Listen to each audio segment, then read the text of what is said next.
In one respect, I think I always imagined the sort of like any change coming from something romantic, like rioting, and in Bristol it happened in the 80s, and I always thought it was something of a romantic notion. But actually, when it happened this year, it was far from it. It was pretty sad and scary, really, and it wasn't. I saw it wasn't really a solution to changing anything. And I think a movement like this, when it is non-violent, it's people applying pressure in all the right places for all the right reasons. I think it's not a place to argue. It's a place. It's something I support, really, because I really want things to change, but I don't want to see it happen in a way which is sad, burning things down. I think this is a way to apply pressure. Anyone can get involved. It's not exclusive. To me, the starting point in my head was that film Inside Job, because basically I don't understand how this stuff works. I don't understand how the city works. And then to have a film basically explain to you that there's a very good reason why you don't understand it. They've made it so you don't understand it, so they can carry on and you feel that you're powerless. Banks basically took the money that was supposed to be safe, that was supposed to keep us safe, and robbed it, and then said, it was an act of God. It wasn't us. It was just, that was the way it was.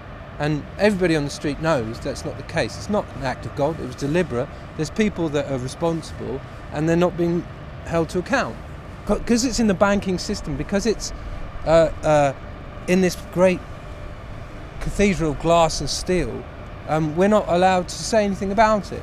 The system is as it is, and so every Western politician is there saying, we've got to mop up. You've got to dig deep. You've got to dig deep because you've got to mop up. And even like normal middle class people are going, well, hang on, how does this work? I feel sad that, like, with this thing, the way the media will put it across is like, the Occupy movement, troublemaking, blah blah blah. And I think it's interesting, like, that there is so much sympathy for it, and it's obvious why. But people can't put it together in their heads, you know what I mean? Because, like, it's the banking system. It's like a law of God. It's like beyond us. We're not allowed to think about it. I swear to God that most politicians don't understand the banking system at all anyway. They're told they've got to mop up. They just mop up.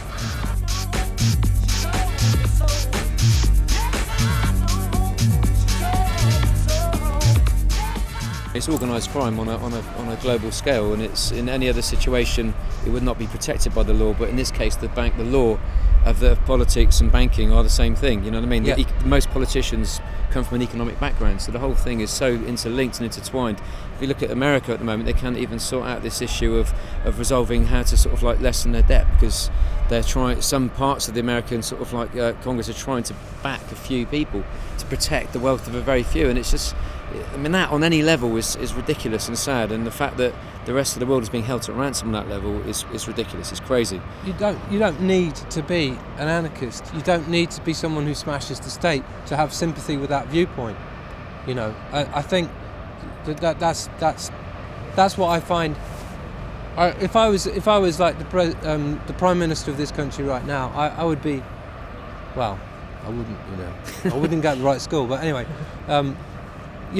I would be wondering, how am I going to keep this anger at bay? Because this anger is going to get worse. How am I going to keep in power? And I swear, they're siding with the wrong people. You cannot keep the system going in this motion. It won't work. it's a very crazy and confusing thing, because, like you said, there's no real sides to this. It's about all of us saying, what the hell is going on? What has happened to a system? A democratic capitalist system is something I think we've all come to realise is one that works, but it hasn't been used properly, it hasn't been regulated, and people will say, well, that's human nature. But it's not really. It's not just about humans being greedy.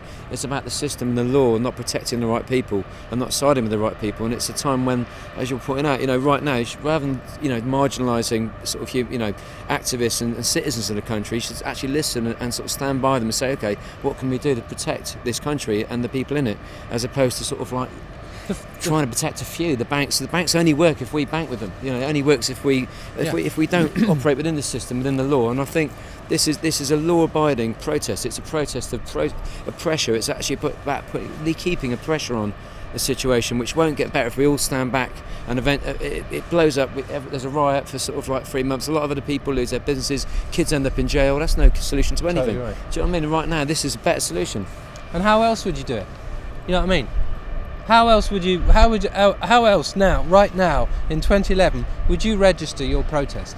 What, would you go and talk to your MP? I think all of us have, a sort of responsibility to look at how it all works, as much as we can find out, and how difficult it is, as we were talking about, to sift through it and work out what you can do as an individual. And any solution that can sort of help, create a wave of change is going to be one to do. And I think everyone right now is looking at different options, and sometimes it's it has to hurt you in the pocket to get people to do things. Like all of us are that way. We're all self-involved with our lives, our families and stuff, and our friends and our situations, and it takes a bit of a crisis to get people to move. And we've had a big crisis, a series of crises really, and now people are thinking about how to make a change, where to spend their money, where to save their money. And this whole idea of keeping the consumer bubble going by having to spend money at Christmas is crazy. Like, people don't need to spend their money. I know the economy is in trouble, but the solution isn't just to keep spending money. It's not about creating a bigger debt. It's a crazy way of looking at it. Perpetuating the motion in the same direction, which is just it's going to end, just going to make it worse.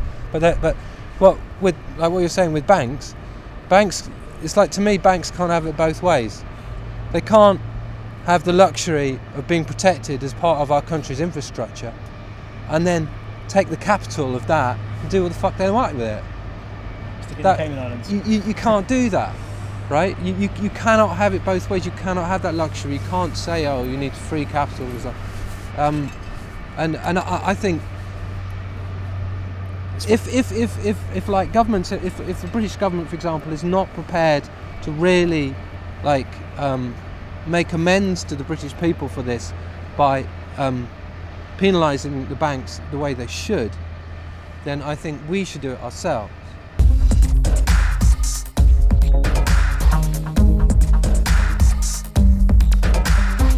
I think everyone in the Occupy movement knows exactly what to do, and what they're doing is brilliant. I think it's up to us to sort of stand back and applaud them and raise a glass to them for what they're doing anyway, because I think they're leading the way.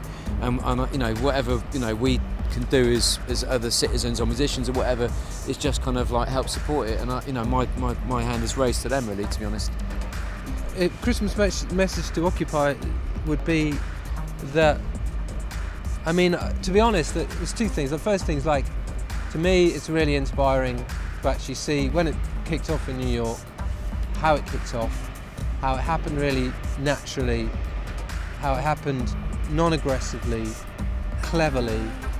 I've always been sympathetic with that passive protest, peaceful protest thing is great. The police tried to move them on, they came back, moved them on, they came back, it got bigger, it got bigger, it got bigger, it got bigger, it got bigger, it got bigger. It's like, why do you think that is? It's because it means something. It's because this generation actually has to do this. We have no choice, because there's no, and I'm just, absolutely, like you're saying, we're just really proud that our fellow human beings have got their shit together. Yeah, it's great. Absolutely, man. And it's like one of those to everyone in the Occupy movement. Absolutely. Well, that's actually a wanker sign. No, so, like that. This is the Queen. Yeah, exactly. Sorry.